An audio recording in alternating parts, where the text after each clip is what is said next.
Salary ஊதியம் என்பது ஒரு பணியாளருக்கு மாதந்தோறும் வழங்கப்படும் குறிப்பிட்ட தொகை. வழக்கமாக இது சிடிசி என்று கூறப்படும். மாதந்தோறும் வழங்கப்படும் அடிப்படை ஊதியம், ஹவுஸ் ரெண்ட் அலவன்ஸ், ஏழை அலவன்ஸ்கள் உள்ளிட்டவை இதனுடன் சேரும்.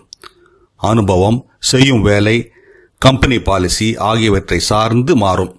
பேரோல் வருகை பதிப்பு கண்காணிப்பு, விடுப்பு மேலாண்மை, கிராஸ் அல்லது நெட் ஊதியம் கணக்கிடுதல், வரி பிடித்தம் அதாவது டிடிஎஸ் டாக்ஸ் டிடக்ஷன், வருவாய் ஈட்டுத்தொகை பிஎஃப், பணியாளர் ஈட்டுத்தொகை இஎஸ்ஐ கான்ட்ரிபியூஷன், ஊக்கத்தொகை, உதவித்தொகை, போனஸ், இன்சென்டிவ் இவற்றோடு ஓவர் டைம் கூடுதல் பணித்தொகையும் கணக்கிடப்படும். மாதாந்திர ஊதியம் அறிக்கை பே ஸ்லிப் ஜெனரேஷன், பணியாளர் சட்டம், அரசுக்கு சமர்ப்பிக்க வேண்டியவை அனைத்தும் கடைபிடிக்கப்படும். பதிவேட்டை சரியாக கையாள வேண்டி மாதந்தோறும் வங்கியில் ஊதியம் போடப்படும். சேலரி என்பது பணியாளர் வாங்குவது. பேரோல் என்பது ஊதியத்தை வாங்குவதற்காக திரைமறைவில் நடப்பது என்று ராஜ் ரோகன் சிங் என்ற HR அலுவலர் கூறியுள்ளார். இது போன்ற சிந்தனைகளுக்கு தமிழ் பூமருடன் இணைந்திருங்கள்.